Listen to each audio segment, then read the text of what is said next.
Welcome back. This is Zach with more Zero G Gaming. So, I haven't been active at all, as you've likely noticed, but I've been playing a little bit of Pokemon Go and some other stuff. So I just want to do a little bit of an update. Um, Anyhow, let's get right into this. So many of you have probably used or at least heard of Pokevision.com or other sites like it. They allow you to go into kind of like a Google Maps type of setup and look where Pokemon are spawning near you, and they show like the timers and all that. Um, it's been really helpful for finding Pokemon since the game is still glitched with the 3-step glitch, so you can't really locate where they are near you. You have to just kind of walk around in circles until what you want floats to the top, and then pray you find it. Uh, so there's been a few sites like that, and there's been a lot of debate and controversy with that, especially since it is technically against terms of service, at least on the services end.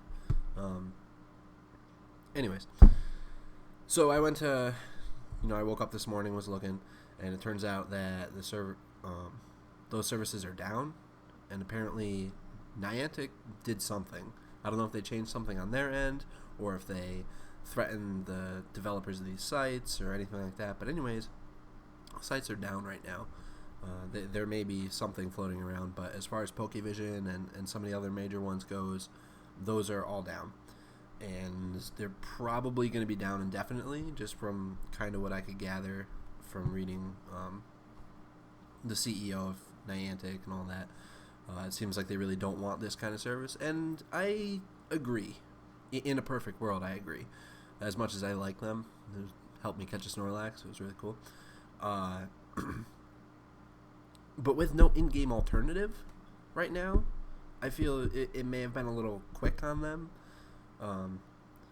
Because this is a type of service that, yes, it's not doing what they want it to do, Niantic, but at the same time, it's letting people play and enjoy your game, which can be kind of frustrating, especially for people who live in the ass end of nowhere and you can't get anything. It'd be really nice if they would change minimum spawn rates. That would be cool. But so yeah, this service was helping a lot of people, play the game a little bit better, I guess, to be able to not just catch Rattatas and Weedles and wander around hoping you find something. So I just hope that this means that their update is coming out soon. So if they update the 3-step glitch, then it won't really be that bad. It'll kind of suck, It was nice to see what's spawning around town and everything, but at least the game will be more playable. You'll find something you like, you can go hunt for it, as was intended. So I just want to let you know, if you haven't heard yet, those sites are down. They'll probably stay down from what I can tell. I'm sure someone will figure out a workaround and it'll pop up, but that'll likely get squished too. It seems like they want to be on top of this. So let's hope that update comes out. I know that they've also teased at second generation and the modifiable Pokesalve. I'm sure you've heard about all this stuff. From the sounds of it, that could be within a month or two. It seems like it's not that far away. So hopefully that's coming down the pipe. I kind of just wanted to touch base with that. And still on the topic of Pokemon Go, but different, I kind of wanted to discuss evolutions just a little bit before I go. So if you haven't been using an IV calculator, you really should be if you plan on having decent Pokemon for gyms and things like that.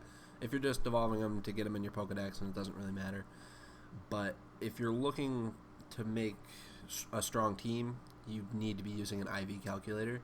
I use PokeAssistant.com, but you can just Google Pokemon Go IV calculators or go on the Play Store. There's a whole bunch of them.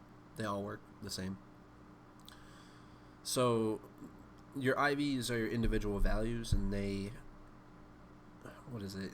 there's 3 different IVs. There's attack, defense, and stamina. Pretty self-explanatory. Stamina is your hit points. Each one can be from 0 to 15. So all zeros across the board is the worst, and all 15s is the best. So this will affect the growth of your Pokemon. To my knowledge, it affects the max CP, and then it will affect overall how strong your Pokemon are. Granted, it's not a huge difference. From what I've heard, it's a Pokemon with like all 0 IVs would be 10% weaker than a maxed one. And on average, a maxed one's about 5% stronger than an average one. So not a huge deal, but if you want to make the best you can make, then you need to be checking your IVs, and you want to try and shoot for something that's kind of above 75% perfection, or try and find something that has the specific kind of allotment that you're looking for. If you want to have a lot of hit points, you want to make sure that your stamina IV is high. So stuff like that you want to check out for. And this is extra important when you consider that they've been discussing breeding. There's no update on if that's ever going to even happen, but the fact that they're even discussing breeding should make you really want to check your IVs. You really want to make sure, like I just hatched a Magikarp today, and it looks like crap. It's like 100 CP or whatever, so I was going to trash it. But I checked his IVs, and he's 91% IV. That's going to be an amazing Gyarados if I don't find a better one. So just because a Pokemon has lower CP doesn't mean it's worse when it comes to evolving. You can have a 500 CP EV and a 220 CP EV, and you would think, oh well, this 500 is going to be better. I'll evolve this one. But it turns out that 500 only has like a 30% IV perfection, whereas your 260 or whatever has a 90% perfection. It's going to be way better. So if you're actually putting time into this game and effort, and you're not just, messing around with it to mess around with it, I would really recommend you force yourself to get in the habit of using an IV calculator. If you don't have a computer at the house, you can download an app. Don't just trash your Pokemon. Don't trash the weakest one.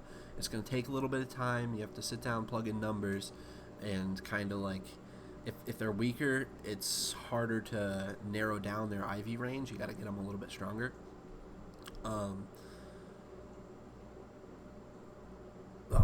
Lost my train of thought there.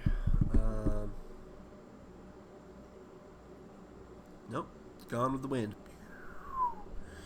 Anyhow, I really feel like that's pretty much just what I wanted to cover. Anyways, definitely make sure you're checking your IVs, all that stuff, so you're building up your Pokemon.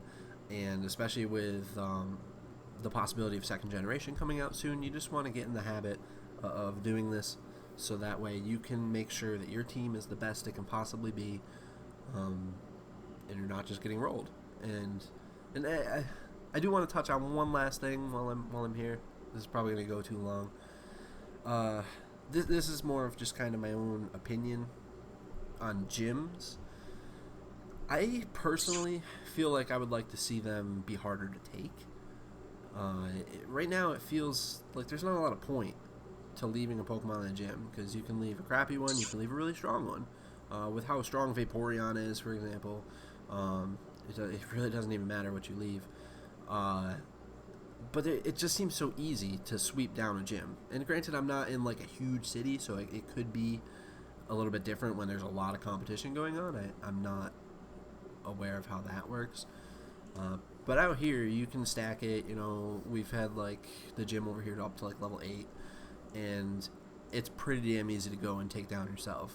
You got to use a few revives or whatever. But I don't know how they could change that. I don't know, it just feels like there's something missing there. It could be a really cool mechanic, but instead it's just kind of this like, I'll do it to get the points and stuff and to show off my Pokemon, but other than that, there's not really a point. So maybe make the gym leader stronger, his Pokemon is stronger, and you like fight the trainers individually or something. I don't know, it's probably way too involved. They're probably not looking to do anything like that with this game, and this is just me just blowing steam. And I would like to hear your opinion on it. Do you like gyms? Do you think they should change? Is there anything else you think they should add? The Poke Centers? Anything like that? I'd really like to hear your opinions on this. I've been enjoying the game. I've been slowing down a bit now that I've hit level 23. I could keep grinding, but I don't really care. I kind of play it casually, and it's kind of rural where I am, but it's only like 10 minutes down to a few Pokestops and a few gyms, so it's not that bad. Anyways, I just wanted to update you guys in case you haven't heard and let you know I'm still alive, still making really sporadic videos. Oh, speaking of video, sorry that there's no video with this. I don't really have the memory for screen recording and all that at the moment. Anyhow, take it easy. Thanks for watching, and I'll catch you next time. Zero G signing off.